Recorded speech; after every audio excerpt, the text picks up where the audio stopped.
chapter 20. Standing strong in rejection. Key objectives. Recognize the deep emotional impact of rejection. Identify common sources and patterns of rejection. Root your identity in Christ, not human approval. Embrace Christ's example as the rejected one. Respond to rejection with grace, not self-protection. Rebuild with courage and healthy boundaries. Apply truth to heal and restore your heart. Introduction. The deep pain of rejection. Rejection strikes at the core of our identity. Whether it comes from a parent, spouse, child, friend, or community, it can leave lasting wounds, stirring shame, fear, and self-doubt. But in Christ, rejection loses its power. This chapter explores how to face rejection with courage by deriving our value from God's acceptance and learning to respond with grace rather than retreating in pain. Section 1. Understanding the impact of rejection. A. The human longing for acceptance. We are created for relationship, designed to give and receive love. Rejection cuts deeply because it touches the God-given desire for connection. B. Common sources of rejection. Parental neglect or criticism, marital abandonment or betrayal, friendship betrayal, church hurt or spiritual abuse, job loss or leadership rejection. C. The emotional consequences. Shame and self-condemnation. People-pleasing or performance-driven living. Withdrawal and self-protection. Anger, bitterness, or resentment. Illustration. The echo chamber. Imagine standing in an empty room where negative words echo and amplify. Each experience of rejection becomes like a voice in the chamber, reverberating and growing louder until it drowns out other sounds. This is how rejection affects our self-perception, creating an environment where negative messages seem to multiply and overwhelm the truth of who we are in God's eyes. Case study. Sarah's story. Sarah grew up with a highly critical father who rarely showed approval.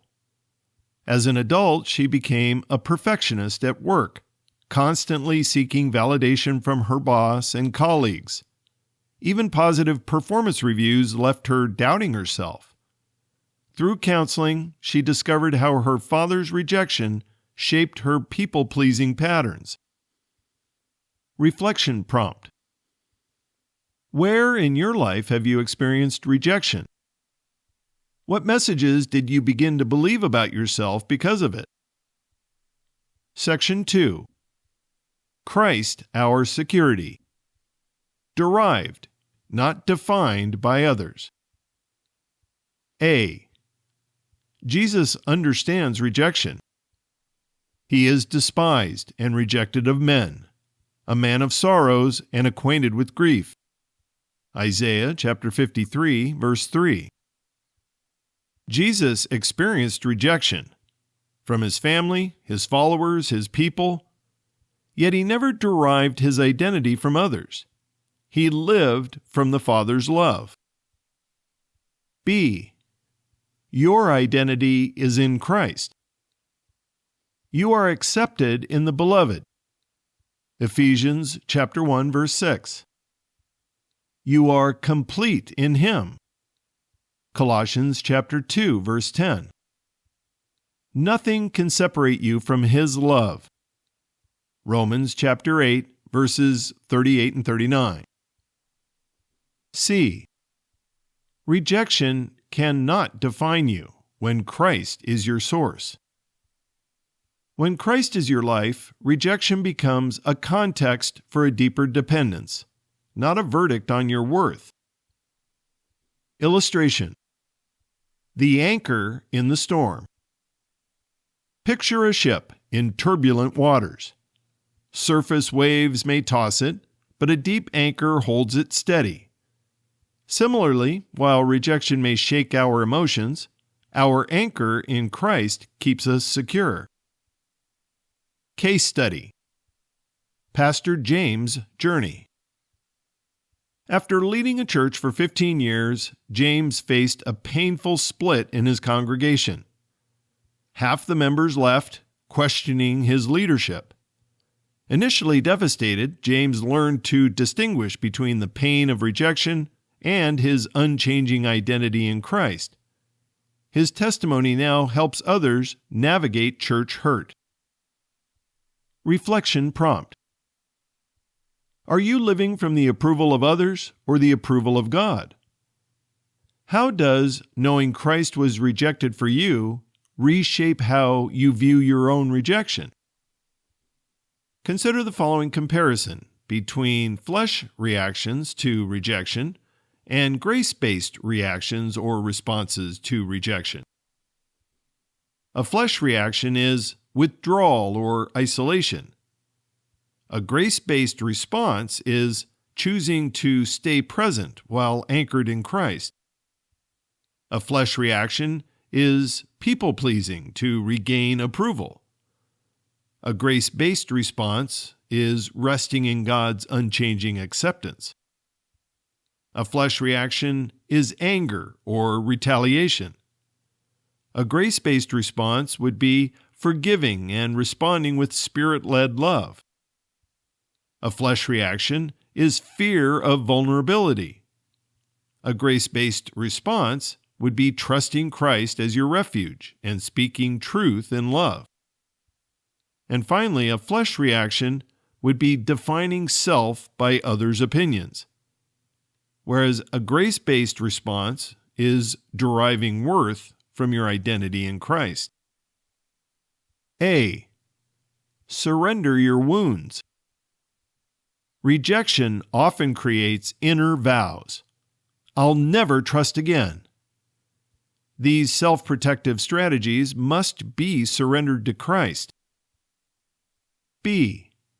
Forgive those who rejected you. Forgiveness is not minimizing the hurt. It is releasing the offender and reclaiming freedom. C. Visual chart. Replace lies with truth. Consider the following lies and the truths that should replace them. I'm unlovable. The truth is, I am loved with everlasting love. See Jeremiah chapter 31, verse 3. I am worthless.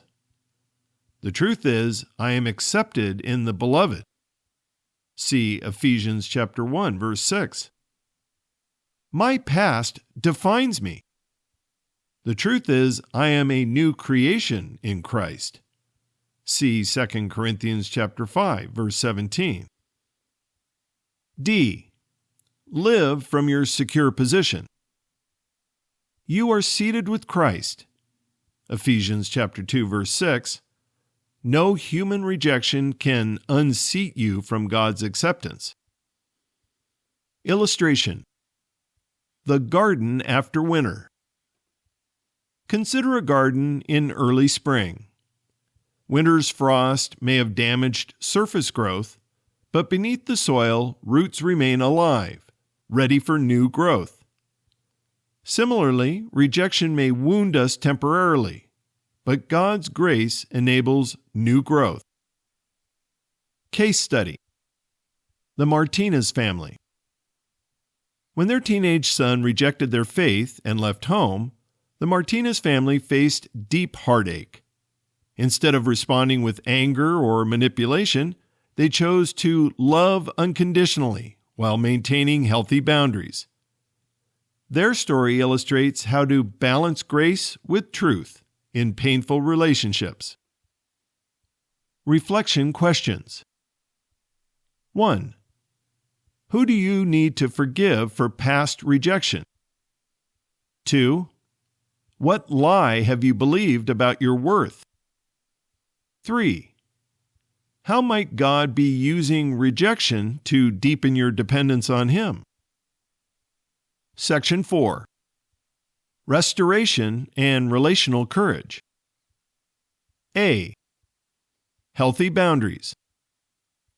Walking in love does not mean tolerating continued harm.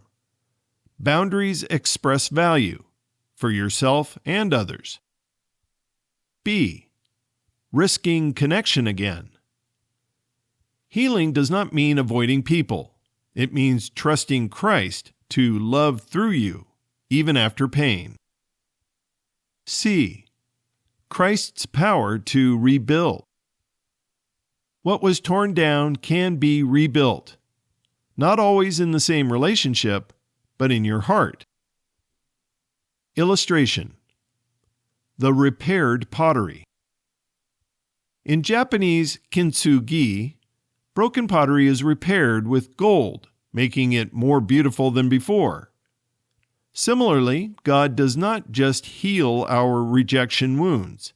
He redeems them, making us vessels of His grace to others. Case study: Michelle's workplace recovery.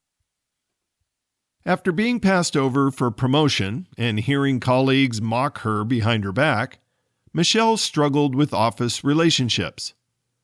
Through applying biblical principles of forgiveness and identity in Christ, she learned to maintain professional boundaries while showing grace, eventually becoming a mentor to younger colleagues facing similar challenges. Application exercises. Letter of release. Write a letter, not to send, to someone who rejected you. Express your pain, release them to God, and affirm your worth in Christ. Truth card. Create an index card of truth statements about your identity in Christ to combat lies. Healing prayer time. Invite God to show you any hidden wounds of rejection. Let His Spirit speak truth and comfort. Closing prayer. Jesus, You are my sufficiency, my source, and my security. I confess that I have often looked to others to give me what only You can provide. I've tried to earn love, fix problems, and hold relationships together in my own strength, and I'm tired. Thank You that I don't have to strive anymore. You never asked me to carry the weight of another person's choices, emotions, or transformation.